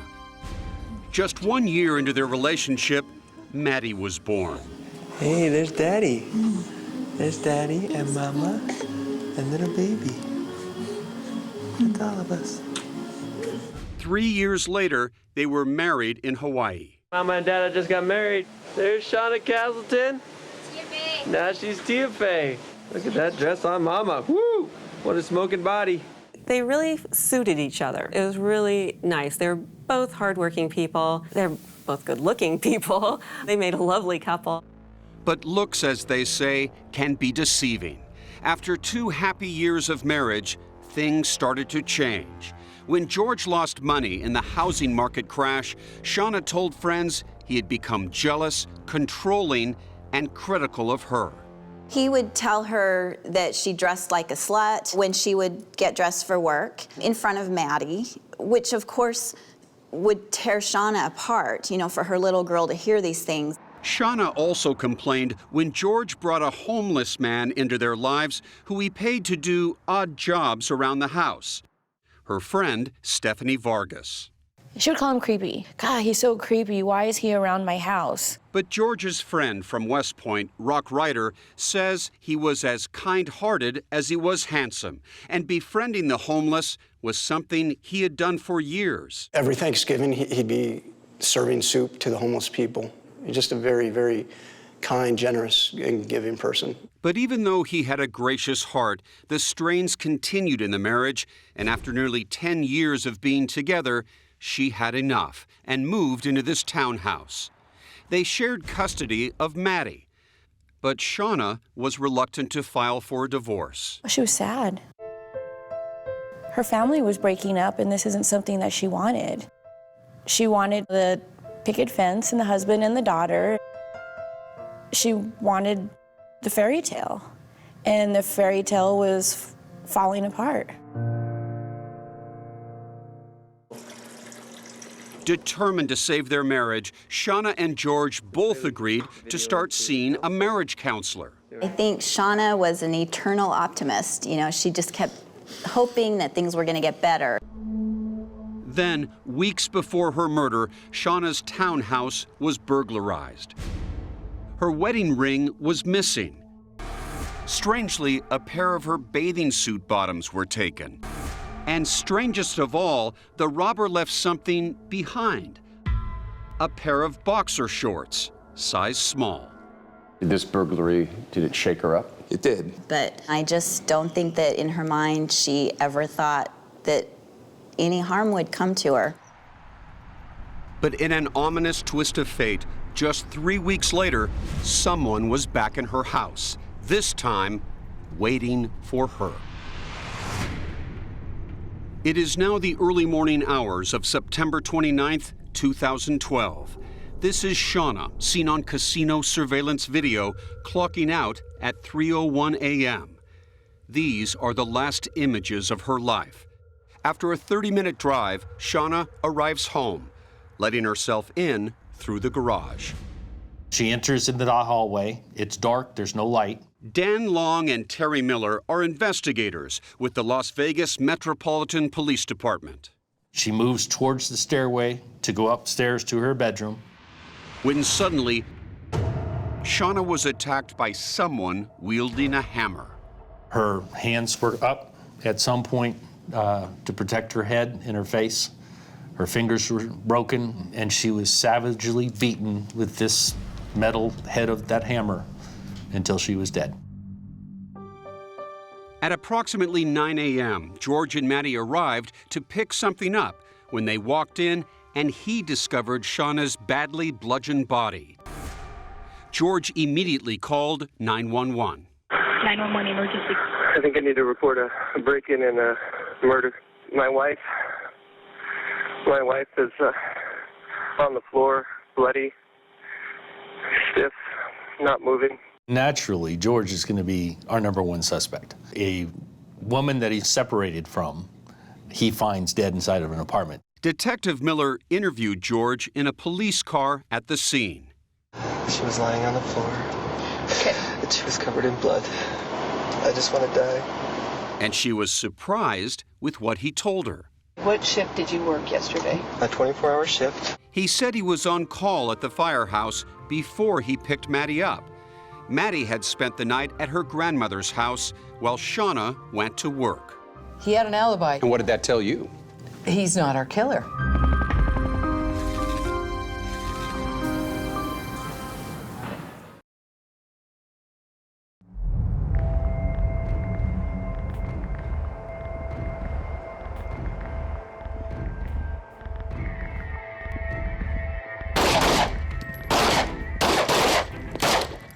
It's not just Dan and I. You want a full mag in the weapon? Yeah. We had our entire team with this. Up! Muzzle down.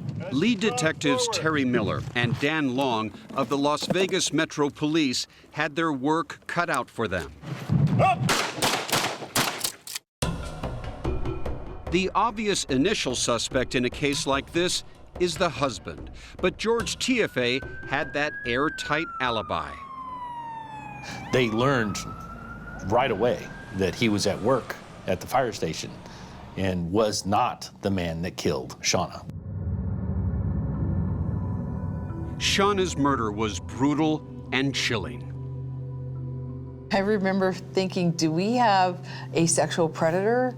And you got to be wondering to yourselves, do we have some sort of monster out there on the streets? Yes, we're like, who are we looking for? Are we looking for a male? Are we looking for a female?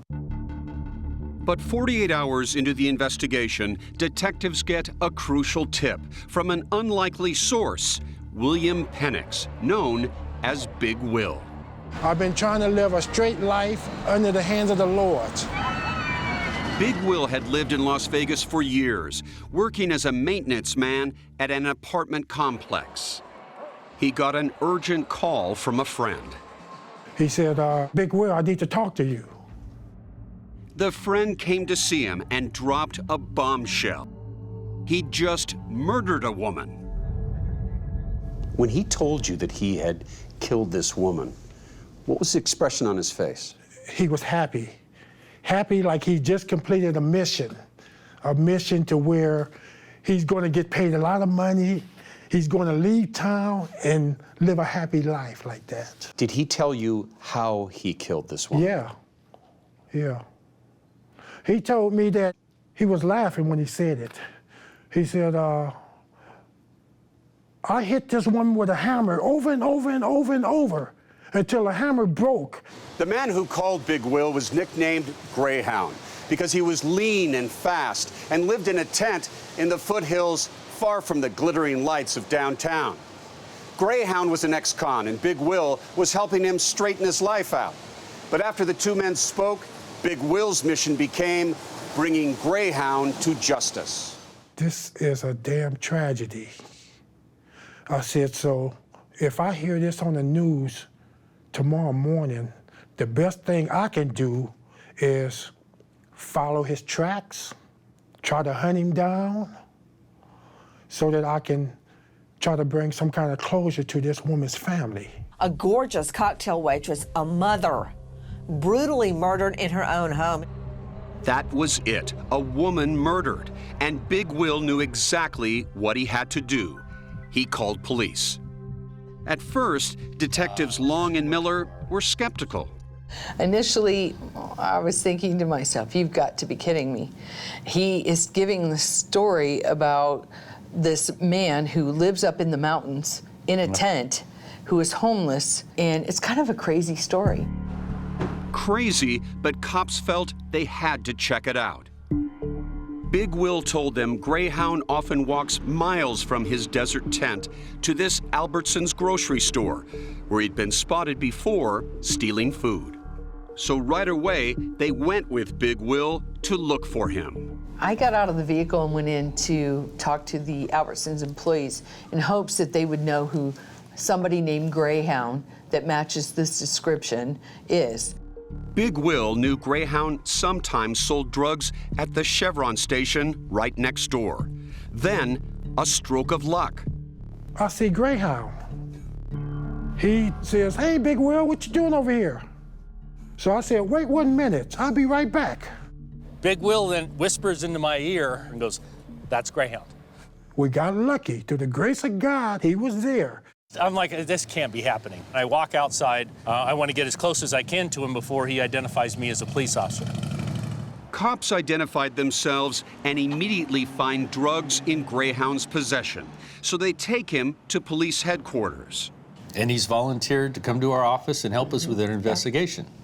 Greyhound's real name is Noel Stevens. He denies he has anything to do with Shauna Tiafe's murder. I have nothing to do with it. It's not me. You have the wrong guy. He tells us that he does live in the desert. He has a tent. All right, meet you there. All right.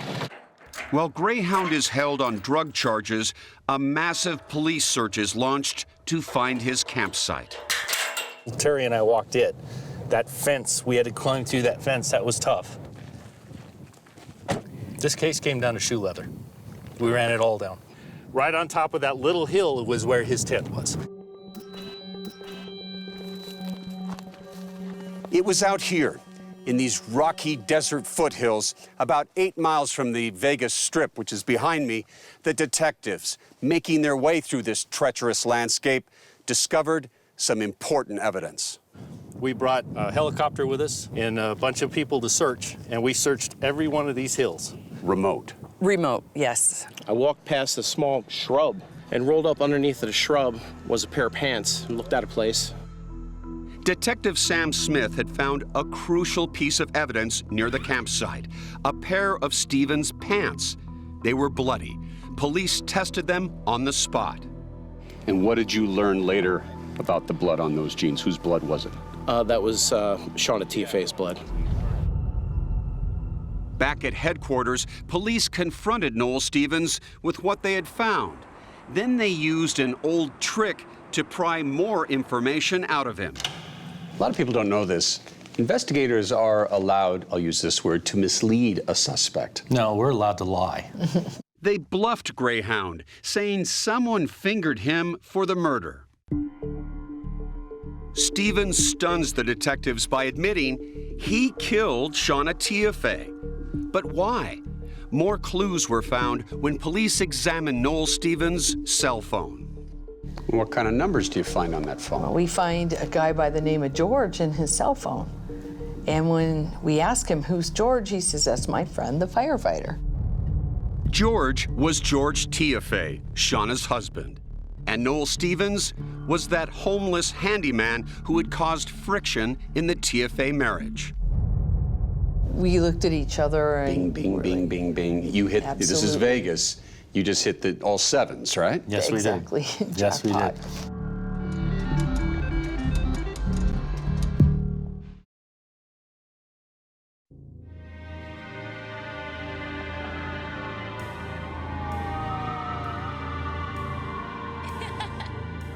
There's Mama. She's looking hot with the shades on. As soon as she heard about the tragic murder of her beautiful sister, Paula Richards, and her husband John immediately had one suspect in mind. Look at everybody. See us? We all thought that George was involved, but we couldn't figure out how he did it. So they decided to call George, who was still standing outside Shauna's townhouse with police. So I thought, we need to record this. George? Yes, this is Paula. Can you tell me what's going on? Shauna passed away. And what did they do to her? God. I don't just laying on the floor with blood on her head. Is Shauna's body still there? Yes, I think so. There's Daddy and Mama. George then hands his cell phone to a grief counselor. No one else can hear what I'm saying, correct? Correct. Paula then makes a startling accusation. I have my suspicions that her husband may be involved in this based on, many conversations I've had with my sister. I highly suspect that he may be involved. The day after the murder, the couple caught the first flight to Las Vegas from Nashville. When we landed on the flight out to Las Vegas, we had both shifted into this investigator mode. While John and Paula were conducting their amateur investigation, Detectives Miller and Long were continuing their professional one. You see the telephone poles? Right along there. Armed with a good luck charm, a casino chip that belonged to Shauna. And I said, I want you to hold on to this because this has allowed me to feel like Shauna is near us. And you can give it back to me when you get an arrest. Soon into their investigation, detectives had discovered dozens of phone calls between Noel and George before the murder. You said 87 calls? That's correct. 87 phone calls in 1 month. That's more than I talked to my husband. Tia Fey and Stevens met years earlier when both were living on this middle-class street. Noel at his sister's house. This house right here is the sister's house, which is where Noel was living. And the Tia Feys down the block. Right down here? Yes. Noel got to know George, asked him if he could do yard work for George. Cops soon learned from Noel Stevens their relationship was complicated. Noel idolized George. He genuinely thought that he and George were very, very close and would never turn on one another. But detectives believed George was manipulating his friend, who may have suffered from mental illness. He has a pawn. He has an implement, a tool in Noel Stevens, and he's going to use that tool. Big Will told detectives that George gave Noel Stevens $600 in cash to kill Shauna, with the promise of thousands more to come. He said, well, he gave me a key to get in this lady's house and I murdered her. And my heart dropped. And I said, what? I said, you just signed yourself a death warrant. You don't know if this man is going to try to kill you or what. When cops were scouring Noel Stevens' desert campsite, another intriguing clue they found was a barcode tag. They scanned it. It matched the style of hammer used to kill Shauna. We figure out that Lowe's sells those hammers. That launched investigators on a tedious mission, reviewing hundreds of hours of video surveillance tape. Finally, they hit pay dirt when they spotted George and Noel Stevens shopping together for hammers. We have our definite connection between Noel and George. Stevens was singing to cops like a canary.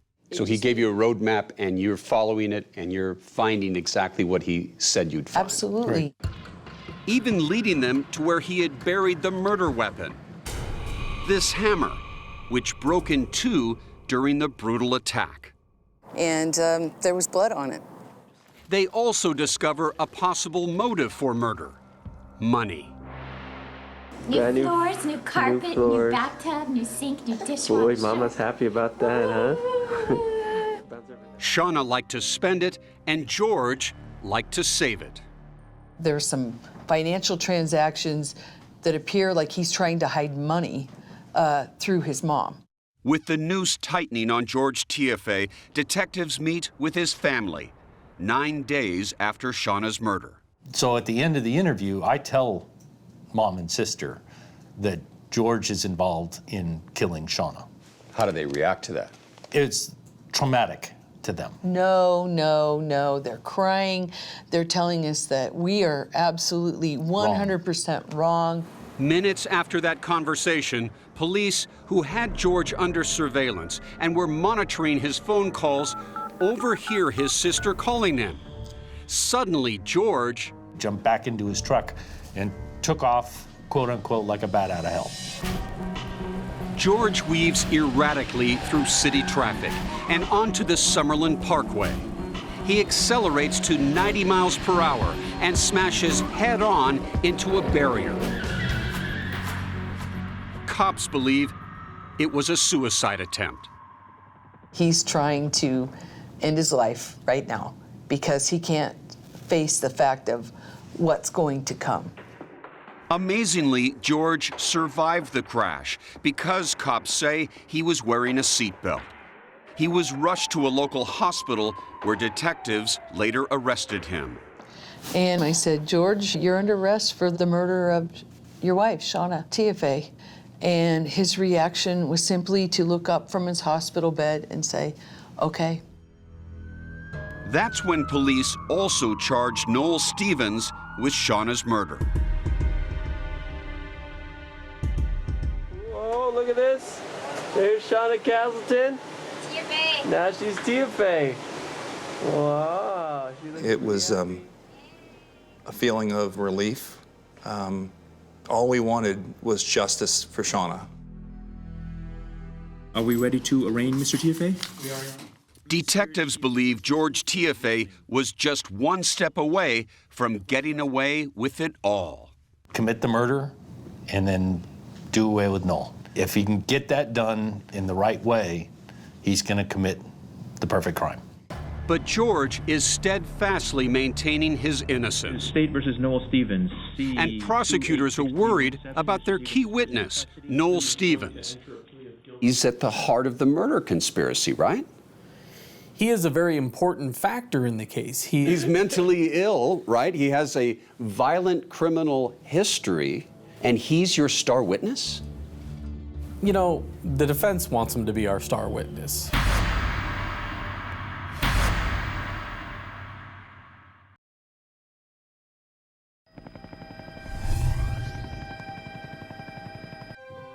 George Tiafe's defense attorney, Robert Langford, knows how to take command, whether as an actor in front of a live theater audience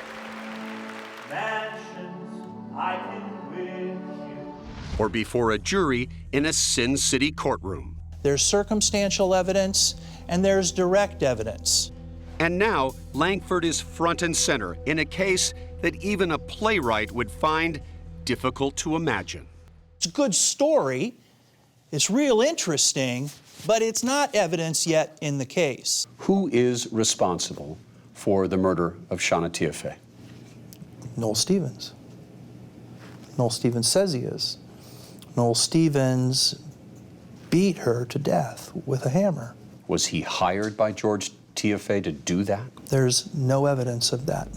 It's been 3 years since the murder, and Shauna's family and friends, like Lacey Green, are apprehensive. I'm not confident. It's very scary not knowing what's going to happen. I fear that he will be found innocent. At no point during the communication with the police does George Tiafe ever mention Noel Stevens. In his opening statement, prosecutor Mark DiGiacomo knows he has to make Noel Stevens and George Tiafe partners in crime. He calls Noel Stevens 87 times in the month of September. The prosecutor's biggest challenge will be getting a jury to believe George Tiafe is capable of murder. You're going up against an all-American boy. That's a tough challenge. It is. As a prosecutor, it's highly unusual to have the resume of George Tiafe and then him be a murder suspect. I think George Tiafe is someone who had numerous successes in his life. Pam Weckerly, Assistant Clark County DA, has scrutinized what she thinks makes Tiafe tick and what may have driven him to murder. When his marriage is crumbling, I think that's something that he just can't cope with. The idea that he wouldn't have complete control over his daughter and Shauna ultimately. Unraveling the complicated tale of George TFA's intertwined relationship with Noel Stevens is left to prosecution witnesses. Big Will Penix remembers exactly what Stevens told him the day Shauna was killed.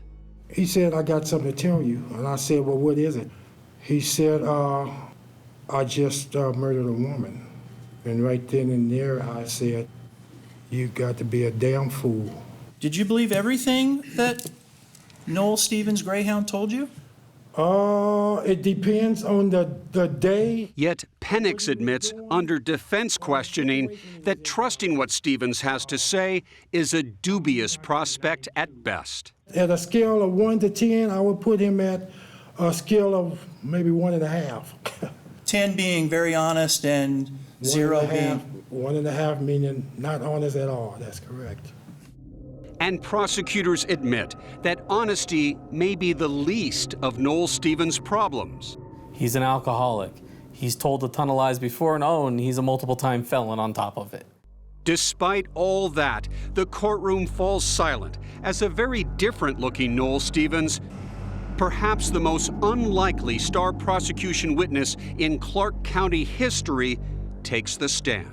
He looks like a maniac. I literally felt like my heart dropped into my stomach when I saw him walk through that door. Stevens, who pleaded guilty in 2013 to Shauna's murder, agreed to testify against TFA once prosecutors in a pretrial deal promised not to seek the death penalty against him. Where did you grow up? Out of California. When you get nervous, do you have sometimes a little trouble speaking? I stutter. And you guys, are you thinking to each other, are we nuts? Yes. I don't know if we're thinking it to each other. We're saying it to each other. How did you meet George? But Stevens soon settles in and, prodded by DiGiacomo, recites details of his relationship with TFA. Are you just doing work for him, or is there We're something? friends. What kind of things have you done together? We worked out, stuff like that. He recounts breaking into Shauna's townhouse 3 weeks before her murder and admits he's the one who left behind those size-small boxers. Who told you to make it look like a robbery? George did. And without a hint of remorse, Stevens coldly describes how he killed Shauna with that hammer. I hit her in the head. What happens when you come out that door and you're holding that hammer? She tells me why I'm doing this. She says, "Why are you doing this?" Yes. Who told you to kill Shauna? George. He is a zombie parrot in that he had a response which was always George. George did it. George told me. George. Itching to cross-examine Stevens, Langford rips right into him, getting the state star witness to admit he not only hears voices, but has visions. Because I hallucinate. What kind of hallucinations? I see Shauna sometimes. Sometimes? Yes. Do you see other people? Sometimes. Do you hear voices? Yes. Noel Stevens is the craziest person I've ever seen take the stand. What is reasonable doubt, if not Noel Stevens? I think the more Noel talks, the more believable he is. It seemed impossible to me that he could have fabricated this notion of a conspiracy with that level of detail unless it really happened. Prosecutors replay some of the most damning evidence, that footage of George TFA and Noel Stevens buying hammers, knives, and other items. You have this defendant buying 2 hammers in 5 days. TFA himself sits calmly through the trial, showing no emotion. He never takes the stand. They have to prove the case beyond a reasonable doubt, and they didn't. So there's no reason to put George on the stand. The only defense witness, TFA's sister, Maria. In all the years that you've known George, have you ever known him to be a violent person? Never, ever, ever. I have no further questions. Along with TFA's family, friends from his childhood and West Point days are in court to show their support. I'm here because I'm willing to stand behind and defend George's character. George is not the person that is being depicted by the prosecutor. After a week-long trial, hearing from some 40 witnesses, and with 400 exhibits and evidence, 12 jurors will now decide the fate of George Tiafe. Juror Roy Wright had questions. Were they just buying these things for Noel to be a handyman with, or were they buying them for a murder? My fear is that the defense is able to discredit Noel enough that it causes reasonable doubt.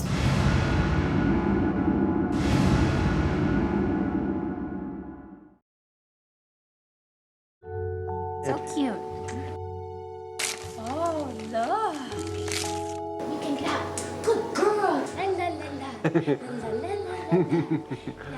It has been 3 years since Shauna Tiafe was found brutally murdered, and today her family hopes their long, agonizing wait will end in justice. I'm just on pins and needles. You know, my stomach has been in knots for days, and I don't think I've ever been so nervous. A jury will decide if George Tiafe was the mastermind behind his wife's murder. George Tiafe is the evil one. On one side of the courtroom sits Shauna's family. Some are dressed in her favorite color, pink. On the other side sit George's supporters. His sister Bernadette takes a moment to pray. He's been called a monster. People call him a monster. It's just ridiculous and shocking. After 3 long days, finally a verdict. The clerk will read the verdict. The defendant will rise. We, the jury, in the above entitled case, find the defendant, George M. Tiafe, as follows. Count 1, conspiracy to commit murder, guilty. Guilty of conspiracy to commit murder and first-degree murder. 7 counts in all. George stands silent with the same emotionless stare he has had throughout the entire trial. Guilty of robbery with a deadly His weapon. family is simply Count devastated. 7, murder with use of... In your opinion, was an injustice done here? Yes, because I believe that the evidence showed reasonable doubt. Paula, who knew from day one that George was behind her sister's murder, is humbled. It was almost 3 years ago that Shauna was brutally murdered, and we're so happy that justice was served. Prosecutor Mark DiGiacomo says he never lost sight of his good luck charm, that casino chip that belonged to Shauna and given to him by her family. And for you, what did that chip represent? It represented their hope of justice. You know, it sat on my computer for 3 years, and when I walked over for the verdict, I put it in my pocket. Everyone deserves mercy. At his sentencing, a jury must decide George's fate: life in prison or life with the possibility of parole in as soon as 20 years. We hope he gets the maximum penalty. George is a controller, a manipulator, and I think the worst hell for him will be staying in prison the rest of his life and not being able to control anything. Paula takes the stand to remind the jurors of her loss. Shauna's greatest joy in this world was being a mother. I remember her always running her fingers through Maddie's ponytail, and she would call her little monkey. I would call Maria. George's family and friends also speak, hoping their words will persuade the jury to show mercy. George is one of the best of us. He's hardworking, compassionate. You will not find a better firefighter on the job than George. I'm George's brother. That's pretty much who I am. How did you feel about that? I was proud. Clerk will read the decision. The sentence: Impose a sentence of life without the possibility of parole. George Tiafe will spend the rest of his life in prison. Next one. Juror Roy Wright says that while Noel Stevens is troubled, they never doubted his story. I think the general consensus was he wasn't really smart enough to make up an elaborate story that would fit the timeline so perfectly. And the jury also believed this witness. I said, praise the Lord. Justice has been served. Big Will, who jump-started the investigation. Is Big Will a hero in this case to you? He is, and he doesn't believe in being an individual who turns a friend in. But when he heard the story from Noel, he felt the moral conviction to make the phone call. And for that, he is a hero. With the trial behind them, Paula and John Richards worry about Shauna's daughter, Maddie, who is now 11 years old. She has lost both of her parents. Maddie lives with George's mom, but Paula and John visit her often. I'm sure she was hoping her daddy would come home, but when she's old enough, I'll explain to her why that's not the case and why it shouldn't be the case. Oh, we're fun, and it's too bad. One more This is her first big dress. Sometimes when we're talking about Shauna with Maddie, I can tell when Maddie's reflecting in her face that she laughed a lot with her mom. I can't explain it, but I know that Maddie found a lot of laughter, with Shauna. You're so pretty. What a pretty girl.